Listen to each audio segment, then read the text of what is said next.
सेवा हुन पनि आज हामी यहाँहरू भेला भएर आज हामी नेपालमा भएको एउटा भूकम्पले जुन तहस नहस भएका छन् त्यहाँहरूको साथीहरूमा हाम्रो दाजुहरू होला, हाम्रो काकाहरू होला, अनि हाम्रो भाइ बहिनीहरू होला, अनि हाम्रा आफन्तहरू होला, अनि साथीहरू होला, र जसमा हामीले ती व्यक्तिहरूले उहाँहरूले पाउनुभएको जुन एउटा पीडा छ, आज हामी नेपालीहरू यहाँ विदेशमा भएर पनि त्यहाँ पीडाहरूलाई हामीले एउटा अगाडि हामीले हातमालो अथवा हामीले ती पीडाहरूलाई हामीले एक आपसमा सहन सक्ने र एउटा साथीको हुनाले ती एउटा पीडालाई हामीले हामीले महसुस गरेका छौँ। जस्तो यसै उसमा आज समरभिल रेसिडेन्स र यस सिटी अफ समरभिलका हाम्रा मेयर जोसेफ कर्टन र त्यसमा प्रशासन क्षेत्रका अन्य प्रशासनिकहरूबाट पनि उहाँहरूले नेपालीहरूको पीडा एक आपसमा साटासाट गर्ने जुन महसुस गरेको छ, त्यसले गर्दाखेरि आएको जुन एउटा दुःखहरू छ ती दुःखहरूलाई अझ पनि धैर्य धारण गर्न सकोस् र उहाँहरूलाई शक्ति प्रदान गर्न सकोस् र जति पनि हाम्रा नेपाली दाजुभाइ दिदीबहिनी आफन्तहरू बित्नुभएको छ उहाँहरूको विवादात्मक चिर शान्तको लागि हामी भगवानसँग प्रार्थना गर्छौँ र उहाँहरूलाई एउटा धैर्य धारण गर्न शक्ति प्रदान गर्न सकोस् भनी हामी प्रार्थना गर्दै म यहाँ छोटो दुईटा शब्द टुङ्ग्याउँदछु। धन्यवाद।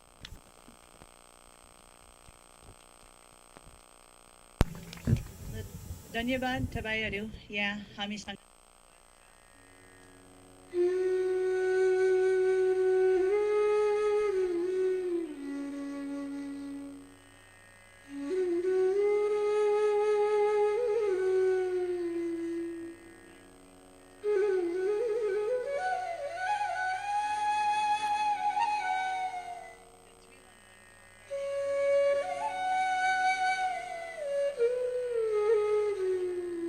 अनि उहाँहरू मलाई मेसेज पठाउनुहुन्छ है।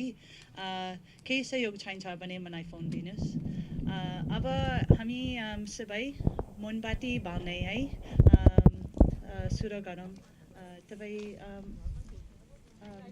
सुरु गर्नुहुन्छ? हजुर, हामी अब मोमबत्ती सुरु गरौँ।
सबै आछ।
Thank you.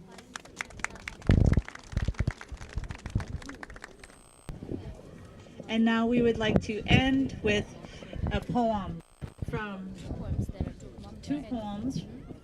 We will start with Deepa Rai poem. नमस्कार मेरो कविताको शीर्षक छ घर देश र मन।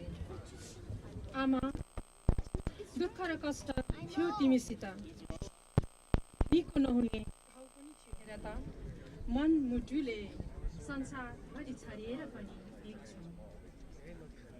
तिम्रो आँसुले रुझेको छौँ तिम्रो पीडाले दुखेको छौँ तिम्रो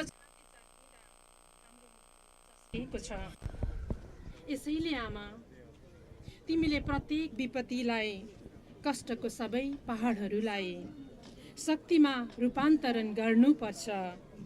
बाँचेको बेला जीवनको रूपान्तरण गर्नुपर्छ। समयको खेल हुन सक्छ यसले दोहोऱ्याएको हुन सक्छ। कर्मको फाँटहरू भूगोलको पल्लो पाटामा भए पनि भौगोलिक दूरीले केही हुन्न। मनको ऐना हेर त आमा तिमी र म एकले अर्कालाई बराबरी माया गर्छौँ। मनको ऐना हेर त आमा तिमी मायामा दुख्दो रहेछ आमा मायामा दुख्दो रहेछ आमा। तिमीलाई भर्खरै प्रकृति प्रकोपमा पर्दा मलाई प्रसुति व्यथाले च्यापेको जस्तो। तिमी शोकमा छौ त्यहाँ म निराश छु यहाँ। समयको चक्र फरक होला तर एउटै आकाश एउटै धरती। हाम्रो मुटु एउटै छ हाम्रो धड्कन एउटै छ। आइदिनु होला 5 बजे त्यहाँ एउटा प्रार्थना राखेको छ। यो हाम्रो सबैको निम्तिको लागि राख्नु भएको छ। उहाँहरूले तपाईहरुलाई त्यहाँ स्वागत छ। र त्यसै गरी आइतबार 1 बजी मेडफोर्डमा जुन हाम्रो एउटा शिवालय छ त्यहाँ पनि त्यहाँका साथीभाइहरूले प्रार्थनाकै कार्यक्रम राखेको छ। तपाईहरुको समय मिलाएर टाइम मिलाएर कामबाट हुन्छ कि कसरी हुन्छ त्यहाँ जाने कोसिस गर्दिनु होला साथीहरु। विभिन्न ठाउँमा हामीलाई आफ्नो नेपाललाई सम्झेर उहाँहरूले यतिखेर हामीलाई सहयोग गर्न चाहनु भएको छ। त्यो सहयोगमा हामीले हस्टे गरेर हिँड्नु पर्ने हुन्छ।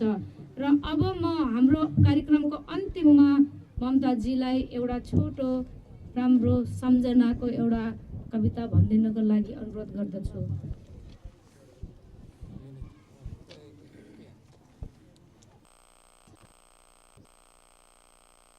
जता गए पनि हामी नेपाली नै हौं। And thanks for being a participant of respect persons here because this situation is very painful. There is no word that I feel very speechless. मेरो कविताको शीर्षक छ मेरो देश। मेरो देश जहाँ गएर बसे पनि मेरो देशको वासना आउँछ। जहाँ गएर खाए पनि मेरो देशको स्वाद आउँछ। म चुपचाप सुन्छु आवाज प्रवासमा सुन्दर प्यारो माटोमा आमा छटपटाइरहेको। घोप्टिएका छन् जीवनहरू हाँसोको रहर बिहानको लागि धन्यवाद Thank you everyone for coming. We appreciate it. Please take a moment to just come together again and visit for a moment before you leave. Remember, you can call 311 and ask for Sonia Durai, and I'll help you find resources. Thank you.